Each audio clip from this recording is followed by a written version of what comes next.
मसीह के नाम में आप सबको बहुत बहुत सलाम। उनको भी जो ऑनलाइन हमारे साथ हैं, दिल की गहराई से खुश आमदीद। इस क्लास में गलतियों का खत हम पढ़ेंगे।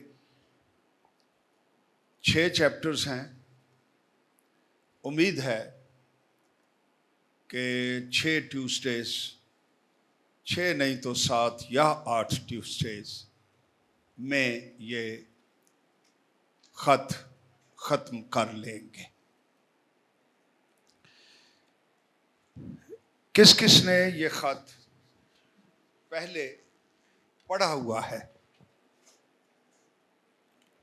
सब ने पढ़ा हुआ है। Very nice.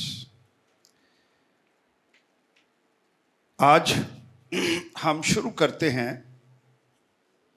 कि इस खत की बैकग्राउंड क्या है, पस मंजर क्या है।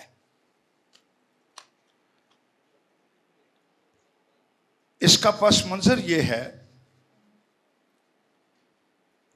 कि गलतिया ये एक शहर का नाम नहीं, पूरे प्रोविंस का नाम था जिसमें कई शहर थे। उसकी तरफ हम आते हैं, लेकिन मेन पॉइंट इस खत में एक ग्रुप ऑफ पीपल है जिनको बाइबल मुकद्दस उर्दू ज़बान में यहूदिया वाले कहती है। इंग्लिश में इसको जुडाइजर्स,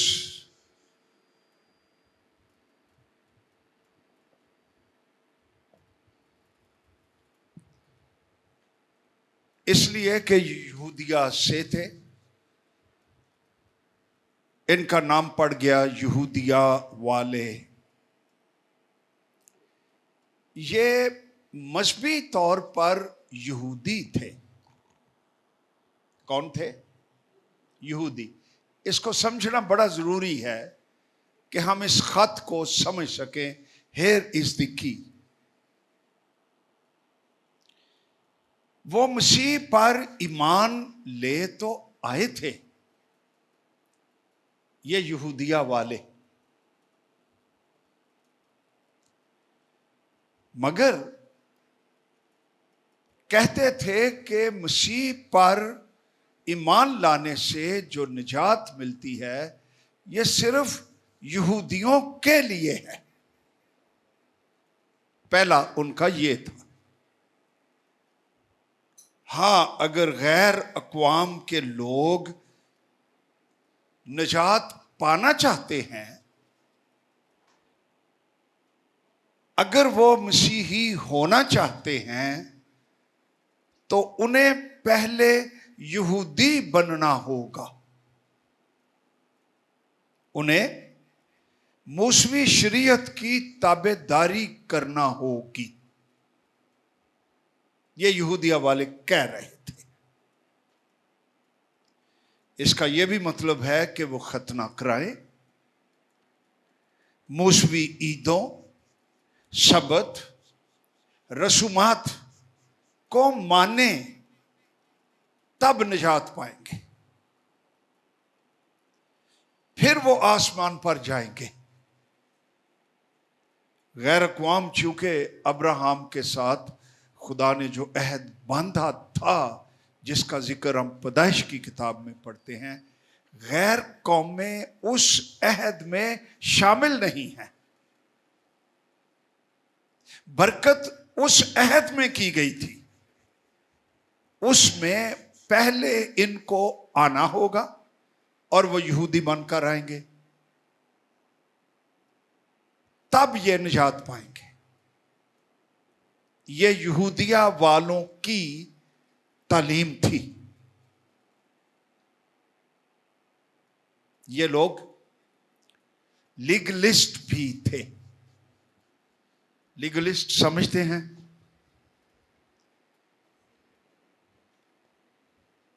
ये क्या होता है जी?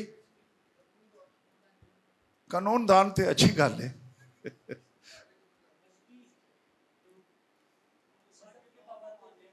हाँ, मजहब प्रस्त, मजहब की स्पिरिट नहीं, लकीर द फकीर, ईची बीची, जैसे लिखा हुआ है वैसे ही करना है। लीगलिस्ट, रिवायत प्रस्त।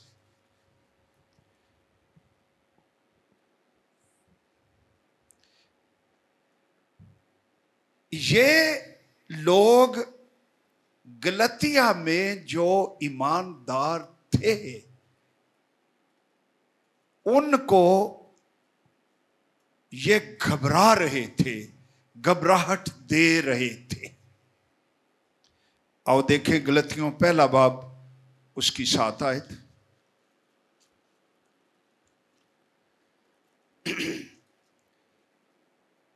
जी, हवाला मिल गया? को हाँ ना कह दिया करो यार। अच्छा, मिल गया। 7वीं आयत, पहले बाब की 7वीं आयत पढ़ने लगा हूं। 6ठी आयत भी देख लीजिए। मैं ताज्जुब करता हूं, रसूल हैरान होया है। ये वो लिख रहा है कि जिसने तुम्हें मसीह के फजल से बुलाया, उससे तुम इस कदर जल्द फिर कर वो किसी और तरह की खुशखबरी की तरफ माइल होने लगे हो। यह अटैक था। मगर वो दूसरी नहीं, अलबत्ता बाज ऐसे हैं, ए यहूदिया वाले जे, जो तुम्हें घबरा देते हैं, मसीह की खुशखबरी को बिगाड़ना चाहते हैं। लेकिन अगर हम या आसमान का कोई फरिश्ता भी उस खुशखबरी के सिवा जो हमने तुम्हें सुनाई, कोई और खुशखबरी तुम्हें सुनाए, तो क्या हो? मलौन हो। चाहे हम हो, कोई फरिश्ता हो, कोई और टीचर हो, हमने तुम्हें खुशखबरी सुनाई है, अगर कोई और सुनाता है तो वो मलऊन हो। अब जूडाइजर्स, इनका कैरेक्टर देखें कि वो गलतिया के ईमानदारों में घबराहट फैला रहे थे। तो कुछ कह ही रहे होंगे ना? क्या कहते होंगे? You are not going to heaven. You are not saved. तुम निजात याफ्ता नहीं हो। खतना कराओ, मूसवी शरीयत पर चलो, ईदें मनाओ और मसीह पर ईमान भी लाओ, तो तुम निजात पाओगे। वो शक में पड़ गए कि भी ये क्या है। पलूस तक भी ये बात पहुंची, तो उसने इनके खिलाफ सही तालीम को, सच्ची इंजील को पेश करने के लिए, डिफेंड करने के लिए गलतिया के ईमानदारों को खत लिखा। That was the situation. और भी बात हो रही थी, हमने पढ़ा, देखिए 5 बाब की इसी खत में 10वीं आयत से रसूल फिर लिखता है, मुझे खुदावंद में, जी हवाला मिल गया, थैंक यू सर, मुझे खुदावंद में तुम पर यह भरोसा है कि तुम और तरह का ख्याल ना करोगे, लेकिन जो तुम्हें घबरा देता है वो खा कोई हो, सजा पाएगा, और भाइयों, मैं अगर अब तक खतने की मुनादी करता हूं तो अब तक सताया क्यों जाता हूं? ये जोर दे रहे थे क्यों खतना कराओ। अच्छा, आगे इसी सूरत में, इस सूरत में सलीब की ठोकर तो जाती रही, काश के तुम्हारे बेकरार करने वाले, ये इनको बेकरार भी कर रहे थे, इनका इत्मीनान छीन रहे थे, अपना ताल्लुक कता कर लेते, वो तुमसे दूर हो जाते। पौलुस रसूल इनको झूठे भाई भी कहता है। आओ देखें,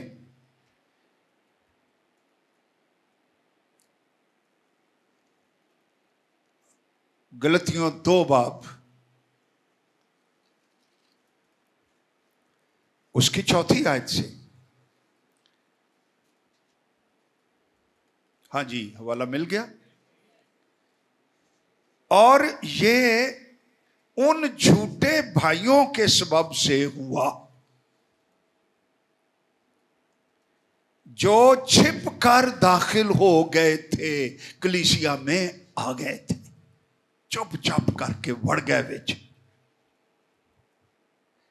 चोरी से घुस आए थे, ताकि उस आजादी को जो हमें मसीह यीशु में हासिल है, जासूसों के तौर पर दरियाफ्त करके हमें गुलामी में लाएं। उनके ताबे रहना हमने घड़ी भर भी मंजूर ना किया, ताकि खुशखबरी की सच्चाई तुम में कायम रहे। इनका जिक्र, इनके बारे में हमने कितनी बातें सीखी हैं? हाँ भी कोई याद भी रही है? 3। तो आडा शुक्रिया तिने ही दस दियो। मैं तो वैसे कई दस दी हैं, चलो तुहाड़ियां 3 ही कबूल। हाँ जी, कौन कौन सी हैं?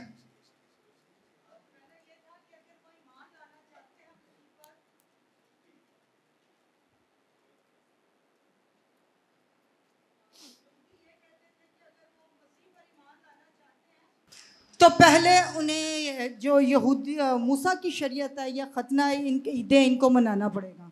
हाँ, फिर वो उसमें शामिल होंगे, फिर वो नजात पाएंगे मसीह को कबूल करके।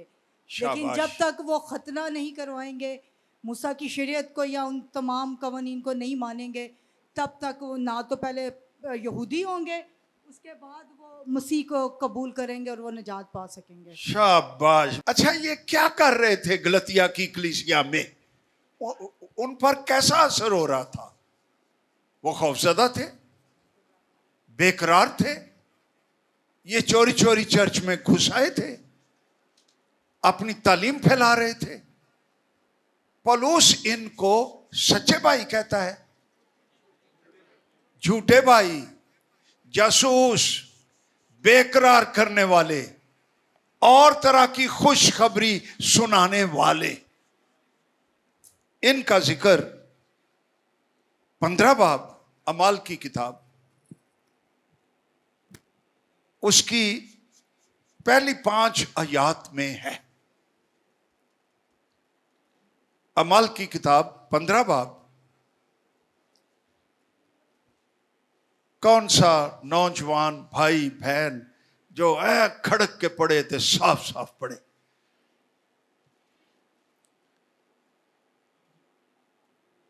अच्छा, हुण इहदे ते 10 मिनट लाने ने। शाबाश, बड़ी गल है भाई।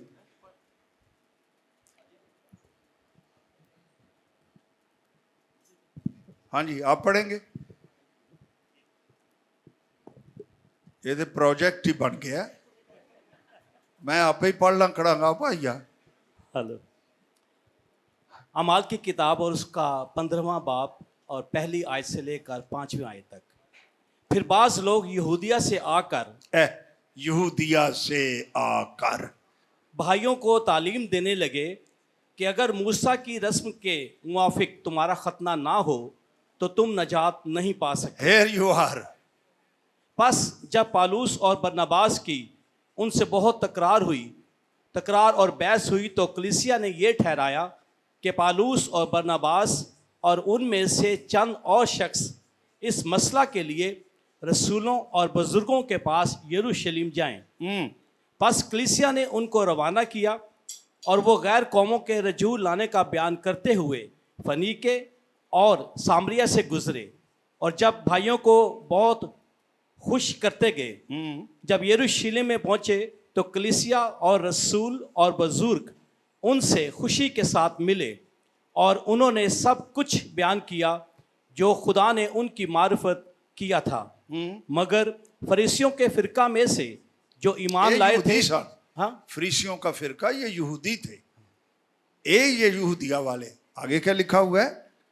मगर फरीसियों के फिरका में से जो ईमान लाए थे उनमें से बाज ने उठकर उनका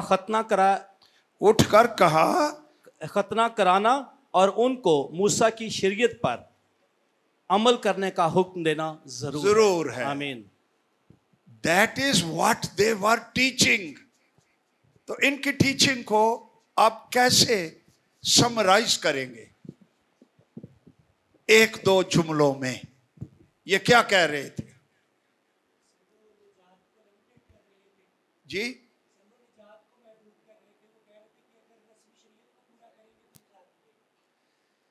शाबाश। वो कह रहे थे कि मसीह पर ईमान लाओ, लेकिन इसके साथ साथ खतना कराओ, इसके साथ साथ मूसवी शरीयत पर चलो, तुम्हें फिर निजात मिलेगी। दैट्स जुडाइजर्स। पौलुस कहता है नो, अंजील यह है दुनिया में कोई गुनाहगार किसी कौम से, किसी मुल्क से, किसी नस्ल से, किसी रंग से, जो कोई यीशु मसीह के कफारे पर ईमान लाएगा, उसको कबूल करेगा, अपना दिल रूहुल कुद्स की कायलियत में ईमान लाते हुए कि मेरे लिए यीशु मसीह सलीब पर हुआ, मेरे गुनाह उठा लिए, रूहुल कुद्स उस पर जुम्बश कर रहा होता है, वो तौबा कर रहा होता है, मसीह पर ईमान ला रहा होता है। जब वो मसीह पर ईमान लाएगा तो वो निजात पाएगा। ईमान ही निजात की बुनियाद है। इसके साथ नो खतना, नो मूसेस शरीयत, no religion, no other acts, no अमाल, नो नेकियां। सच्ची अंजील यह कहती है कि खुदा ने दुनिया से ऐसी मोहब्बत रखी कि अपना इकलौता बेटा बख्श दिया, ताकि जो कोई उस पर ईमान लाए, जो कोई उस पर, वो हलाक ना हो बल्कि हमेशा की जिंदगी पाए। हालेलुया।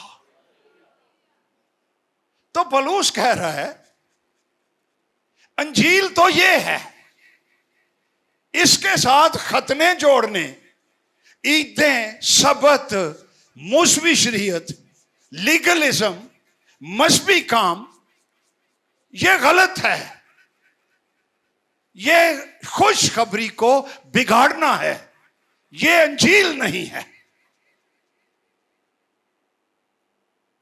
आमेन। आप बात समझ रहे हैं? ये दोस्त क्या कह रहे थे? दे वर रॉन्ग। तो इंजील को डिफेंड करने के लिए, यहूदिया वालों को गलत साबित करने के लिए, रूहुल कुद्स की कुदरत से, रूह से भरकर जिंदगी गुजारने के लिए, रूह में चलने के लिए, शरीयत पर नहीं रूह में चलने के लिए पौलुस रसूल गलतियों को खत लिख रहा है।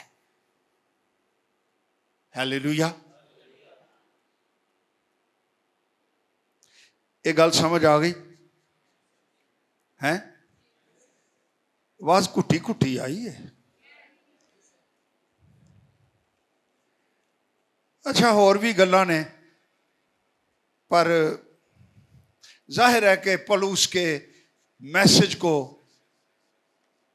रद्द करने के लिए वो कई बातें करते होंगे, पौलुस की भी मुखालफत करते होंगे। उसकी तरफ मैं नहीं जा रहा। ऑलरेडी अद्धा घंटा हो भी गया जी।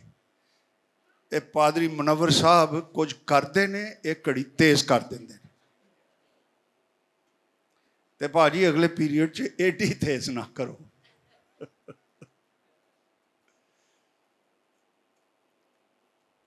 हालेलुया। नजात खुदा के फजल से मिलती है। Glory to God. यीशु नासरी के कफारे के लिए, फजल के लिए, ईमान के लिए आओ जोरदार तालियां। Glory to God.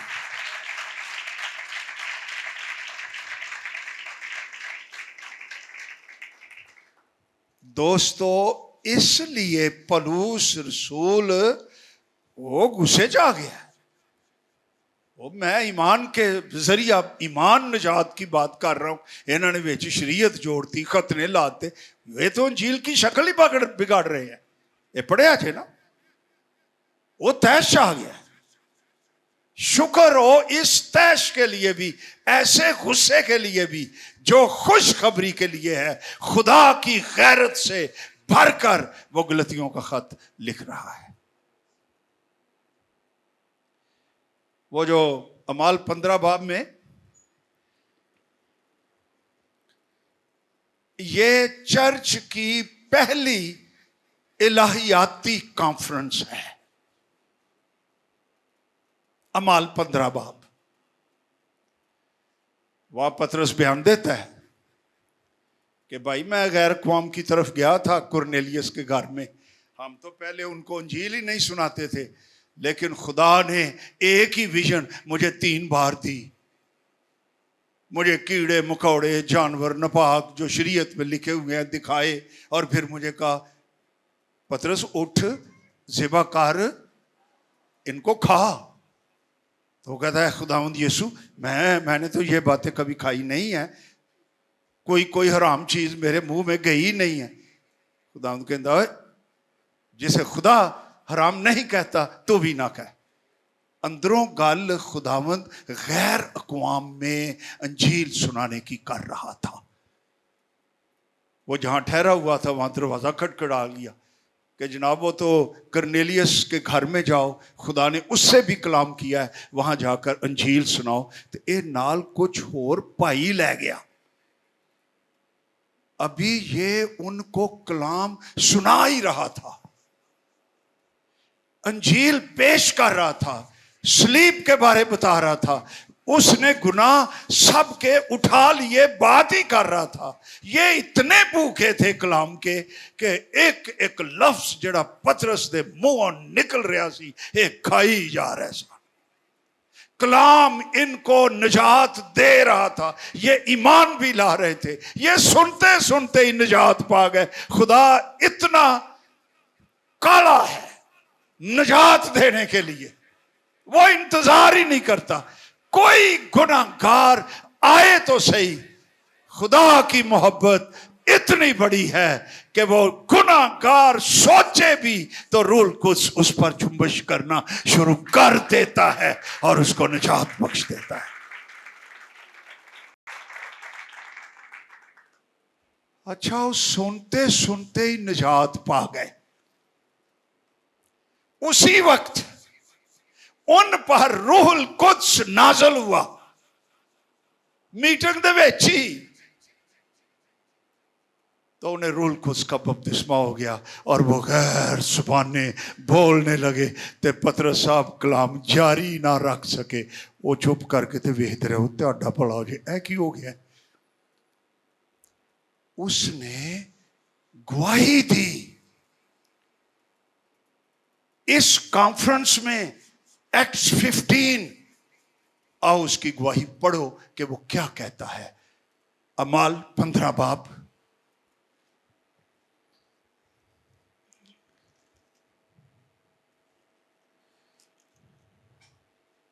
हाँ जी, हवाला मिल गया। लो, पौलुस रसूल 6 आयत पढ़ रहा हूं। पस रसूल और बुजुर्ग, ये चर्च दे लीडर्स सजे, इस बात पर गौर करने के लिए जमा हुए। बहुत बहस के बाद पतरस ने खड़े होकर उनसे कहा कि ए भाइयों, तुम जानते हो बहुत अरसा हुआ जब खुदा ने तुम लोगों में से मुझे चुना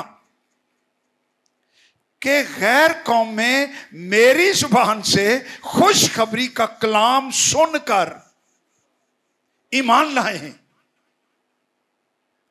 और खुदा ने जो दिलों की जानता है उनको भी और हमारी तरह रूहुल कुद्स देकर उनकी गवाही दी। ईमान के वसीले से उनके दिल पाक करके हम में और उनमें यानी गैर कौमों में कुछ फर्क ना रखा।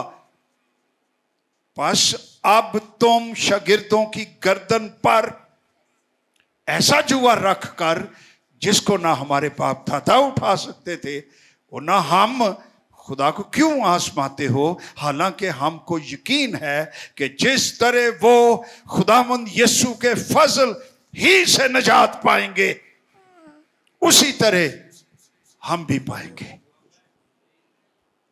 इन अदर वर्ड्स, पतरस रसूल कह रहा है, हम जो यहूदी हैं, हाँ जी, की हो गया, और ये जो गैर कौम वाले हैं,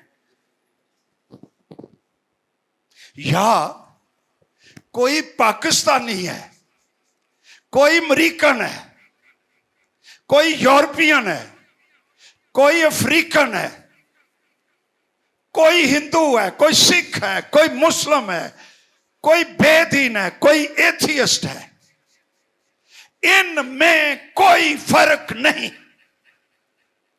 इनको अंजील सुनाओ। जो कोई यीशु मसीह पर, उसके कफारे पर ईमान लाएगा वो निजात पाएगा, वो खुदा की बादशाही में आ जाएगा, वो नए सिरे से पैदा हो जाएगा, वो खुदा के घराने का फर्द बन जाएगा। लो, इस गलतियों के खत की ये बुनियादी वजह है। उन गल ठीक होगी? आगे चले हैं? झकदे झकदे कह रहे हो तुम। मैं बता दूं, इसकी डेट के बारे में स्कॉलर्स मुत्फिक नहीं है। कुछ इसकी डेट कहते हैं कि यह खत जो है पहली सदी में 49 में ईस्वी या 50 में लिखा गया था। इस कॉन्फ्रेंस से पहले लिखा गया था, क्योंकि अगर बाद में लिखा जाता तो कॉन्फ्रेंस में एक्ट्स 15 का फैसला इसका हवाला दर्ज होता, क्योंकि उन्होंने अमाल की किताब 15 बाब का हवाला ही नहीं दिया गलतियों के खत में। इसका मतलब है कॉन्फ्रेंस से पहले रसूल ने यह खत लिख दिया था। यह जनरली डेट कबूल की जाती है। और गलतिया में एक कलीसिया नहीं थी जिसको गलतियों का खत लिखा गया। और पढ़े गलतियों का खत पहला बाब, उसकी पहली 2 आयात।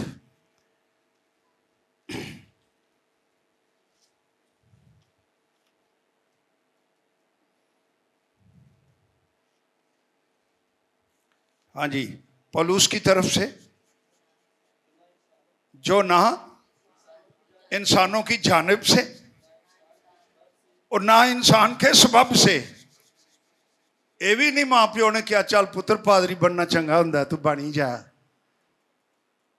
वो कहंदा मैनू ना किसी बंदे ने चुनिया, ना मैं किसी नू खुश करन लई रसूल बनिया, बल्कि यीशु मसीह और खुदा बाप के सबब से, जिसने उसको मुर्दों में से जिलाया, जिंदा कर दिया, मैं उसके सबब से रसूल हूं। रसूल का मतलब है भेजा गया शख्स, किसी खास मिशन के लिए भेजा गया, मुकर्रर किया गया शख्स रसूल है। और भेजे गए के पास वही अथॉरिटी होती है, इख्तियार होता है, वही कुदरत उसको बख्शी जाती है जो भेजने वाला है। व्हाट अ प्रिविलेज, कैसा बड़ा शर्फ।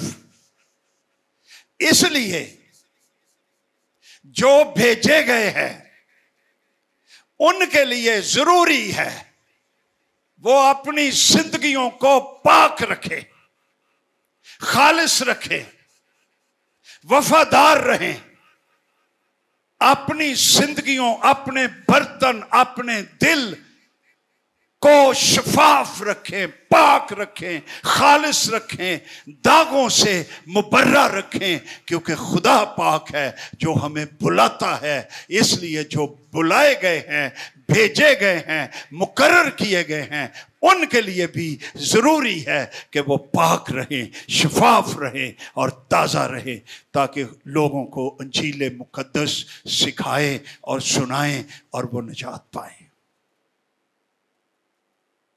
हालेलुया। तो ये जेड़े साडे, मेरा ख्याल है तुझे भी मुल्कां च जी को थोड़ा बहुता गंद शंद पिया है, पर साडे ते इत्थे भाई जी दा दिल करदा ना जिन्हें को 4 पैसे कमाने, और बगले मारदा है बाइबल तो कहंदा चल भी जाके विजिट सुटिए। ये फड़े जाएंगे एक दिन।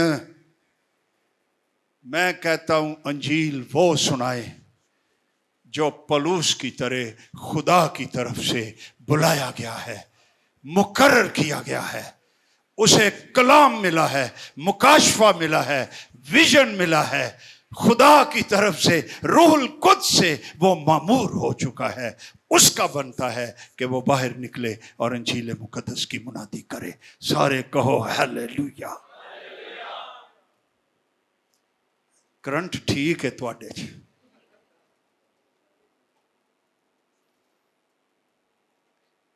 मैं बात और कर रहा था, इत्थे भी उन्हें दस दिता है कि मैनू ना बंदे ने मुकर्रर किया जे, ना बंदे ने बुलाया जे, मैनू खुदा ने ते यसु नासरी ने बुलाया जे, ਜਿਹੜਾ ਮੁਰਦਿਆਂ ਚੋਂ ਜੀ ਉਠਿਆ ਹੈ ਤੇ ਹਮੇਸ਼ਾ ਤੱਕ ਜ਼ਿੰਦਾ ਰਹੇਗਾ। ਮੈਨੂੰ ਉਹਨੇ ਰਸੂਲ ਮੁਕਰਰ ਕੀਤਾ ਜੇ ਤੇ ਜਿਹੜੀਆਂ ਮੈਂ ਗੱਲਾਂ ਤੁਹਾਨੂੰ ਕਹਿ ਰਿਹਾ ਇਹ ਜਾਣ ਲਵੋ ਕਿ ਇਹ खुदावंद दे ਵੱਲੋਂ ਨੇ। अच्छा, दूसरी आयत, और सब भाइयों की तरफ से जो मेरे साथ है। टीम जे पूरी इकट्ठे खत लिखन डे जी। तो किन को लिख रहे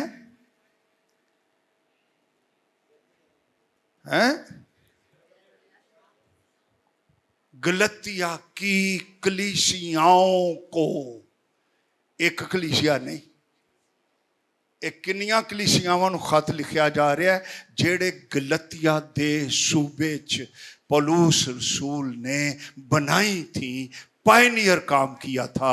उनमें ये यहूदिया वाले गड़बड़ फैला रहे थे, गलत तालीमात फैला रहे थे। पौलुस कहता है नो,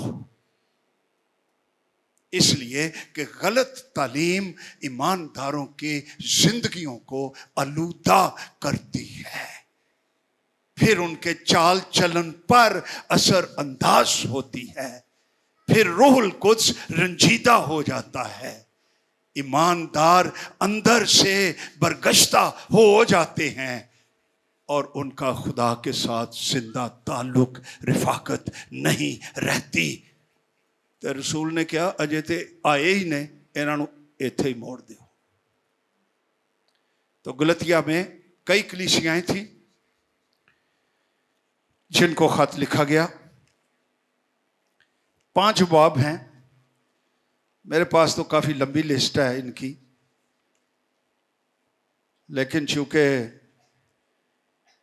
मुनव्वर साहब ने ये घड़ी तेज कर दिया है इसलिए मैं थोड़ा सा खुलासा आपको दे देता हूँ। Are we still friends? फिर आप कर साहब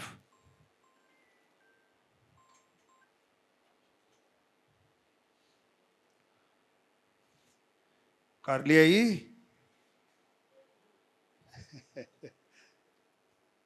और या मैनू ही दे दे कुछ, इत्थे ही गए चल तेनू की हुण मैं तंग करा यार, लै फिर छेती कर। ए नस के छाल मार के आया कर। ओ मुनव्वर ये दिन पंजाबी भी बोलते हो हैं?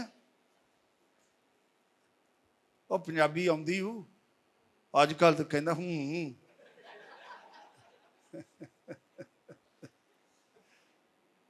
लो भी दोस्तों, इस पूरे खत में 3 मेन चीजें हैं। अगर मैं एक एक चैप्टर का आपको तज्जिया देता वो लंबा टाइम लग जाना था, लेकिन लेट्स सी। पहली बात इसमें यह है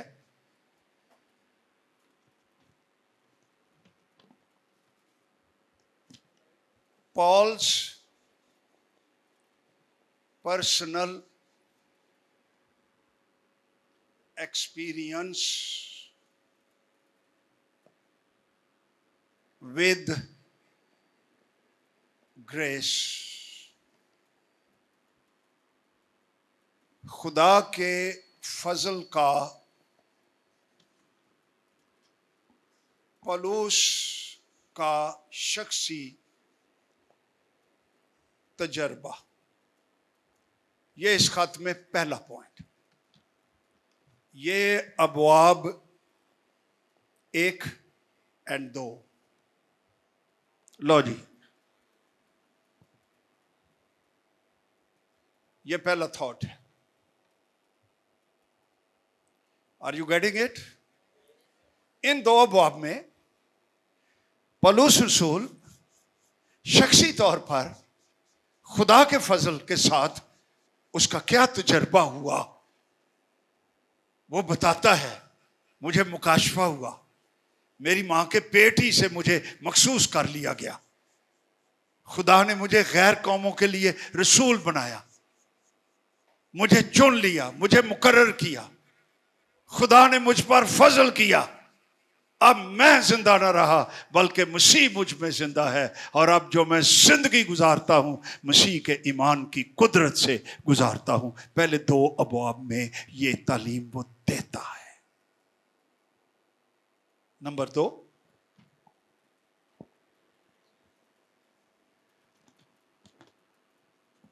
Paul's doctrinal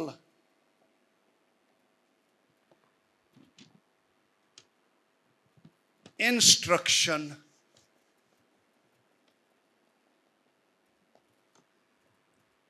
about grace।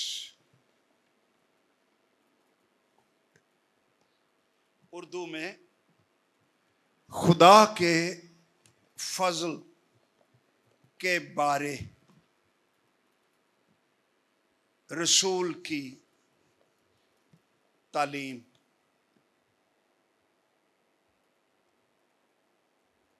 पहले फजल का शख्सी तजर्बा, फिर उसी फजल के बारे उसकी तालीम वो एक्सप्लेन करता है। थियोलॉजिकली ग्रेस क्या करता है, ग्रेस से हमें क्या मिलता है, वो बुनियाद रखता है टीचिंग की। तीसरा हिस्सा है उन दोस्तों की तकलीफ देनी है, ला भाई अही तेरा काम हुणे कर लेंगे, तू तो आउंदे आउंदे महीना ला देना।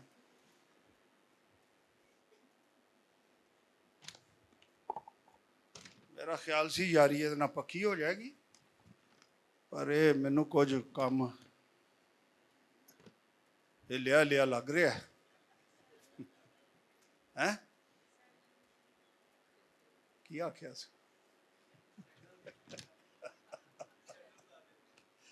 अच्छा जी। प्रैक्टिकल एप्लीकेशन ऑफ ग्रेस इन उर्दू। ईमानदार की अमली जिंदगी में, रोजमर्रा की जिंदगी में खुदा के फजल का इतलाक। ये जो था नंबर 2, सॉरी मैं भूल गया, ये 3 और 4 बाब है। तीसरे हिस्से में 5वां और 6ठा बाब है।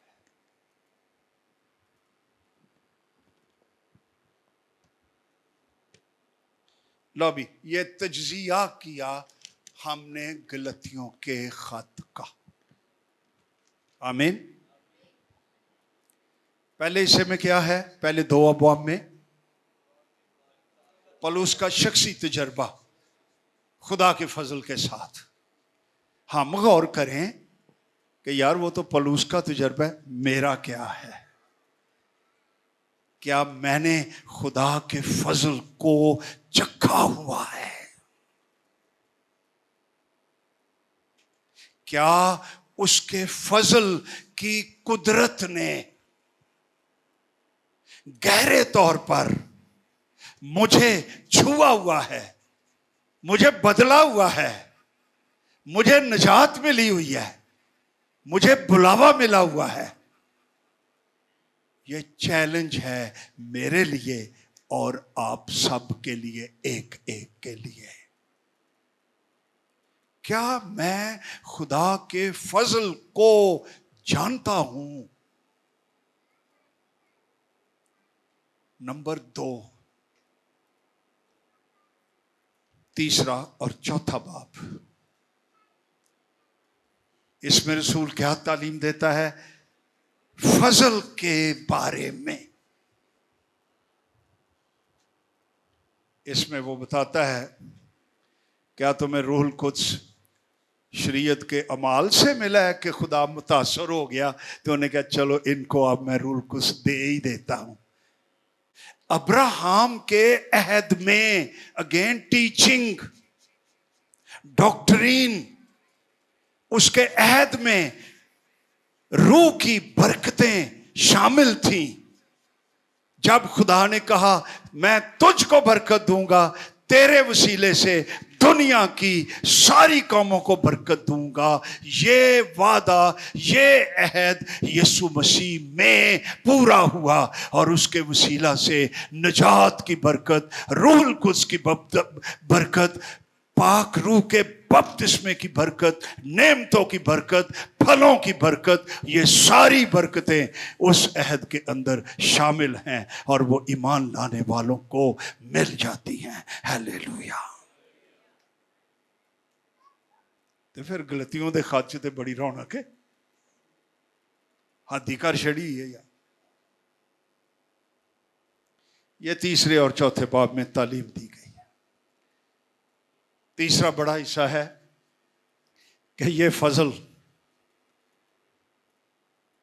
जिसकी हम बात कर रहे हैं, एवरीडे लाइफ, घर में बच्चों के साथ, बीवी के लिए शौहर के साथ, शौहर के लिए बीवी के साथ, रिश्तेदारों में, कलीसिया में, दोस्तों के साथ, कामकाज पर, इस फजल का हम इजहार कैसे करें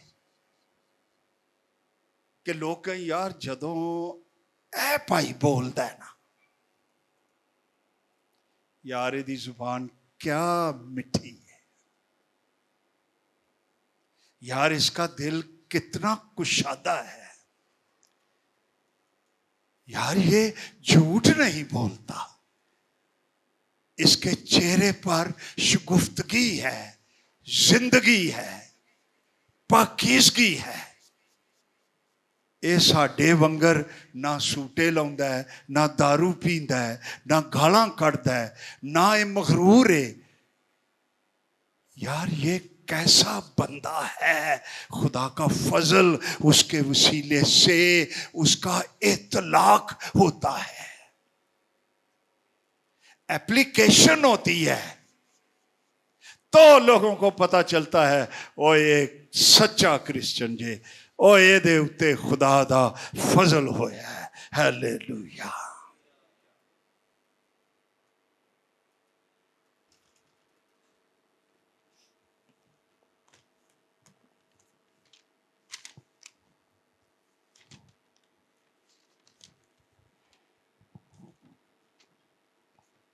सारा चैप्टर तो बीच बीच में हमने टच तो सारा ही कर लिया है, लेकिन चूंकि इस वक्त आज हैवी पॉइंट खुदा का फजल है,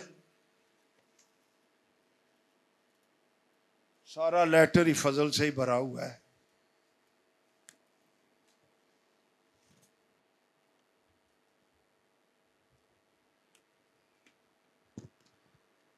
बिग क्वेश्चन, फजल क्या है? राइट? कोई दसना चाहेगा? हाँ बेटा बताओ।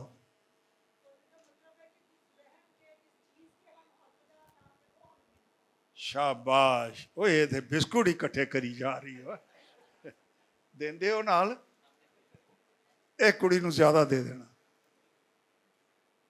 बेटी ठीक कह रही हैं आप, गॉड ब्लेस यू। कोई और बताना चाहेगा? फेवर जिसको आप कह रहे हैं, उसकी फेवर है,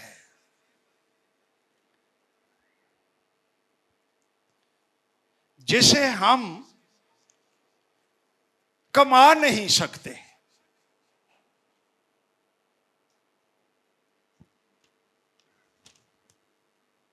हाँ जी, इसको क्या कहेंगे? Favour but unearned.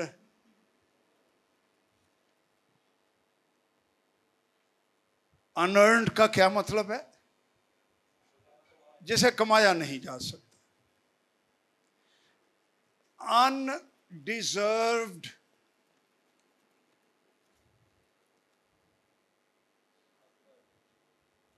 जिस पर हमारा कोई हक नहीं।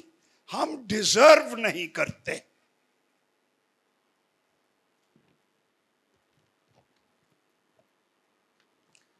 अनकॉज्ड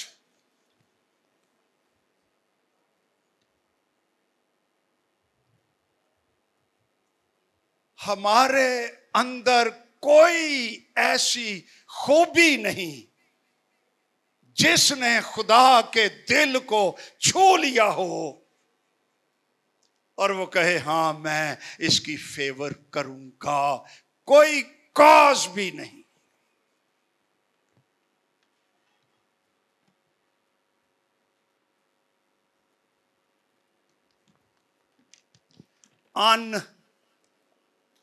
अनमेरिटेड, मैरिट तो समझते हो ना, वो की हुंदी है?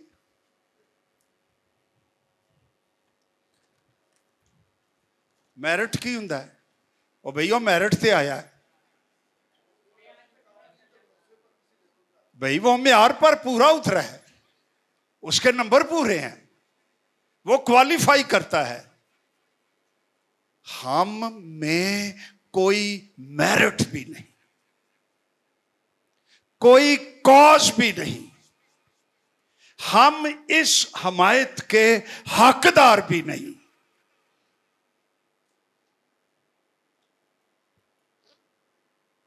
हम इसको कमा भी नहीं सकते। गैर मशरूत खुदा की हमायत, उसकी फेवर, क्योंकि वो हमसे मोहब्बत करता है। क्यों हमें नहीं पता। नो नेकियां, नो नथिंग, खुदा की हमायत जो यीशु मसीह में दुनिया पर जाहिर की गई है।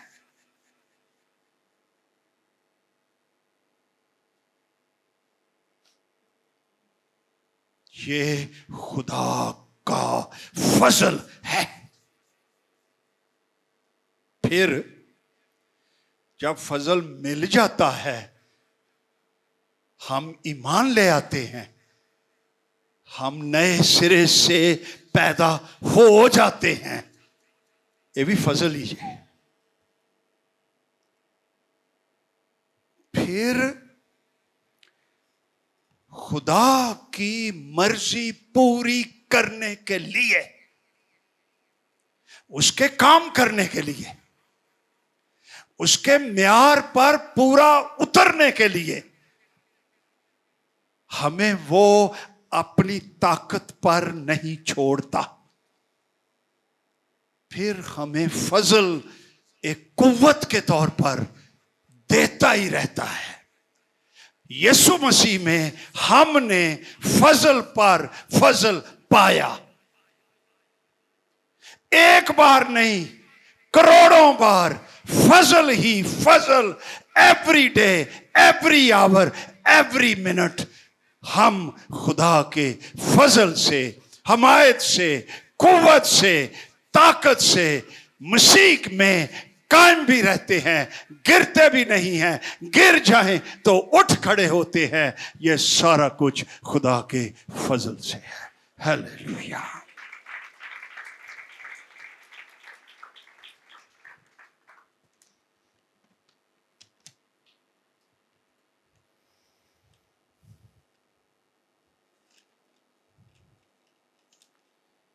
मेरे ते काफी जरासीम मर गए,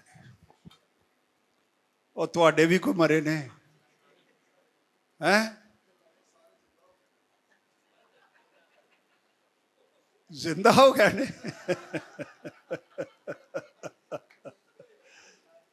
आओ सारे खड़े हों और कहे, ऐ यीशु तेरे फजल के लिए तेरा शुक्र। ते रज के कवो, ते गज के कवो, ते दिलेरी नाल कवो, ते यीशु दे नां च कवो, यीशु नासरी तेरे फजल के लिए तेरा शुक्र। और सारे बुलंद आवाज से उसकी तारीफ करो और दुआ करो। ये हॉल भर दो अपनी तारीफ से। खुदा की शुक्रगुजारी करो।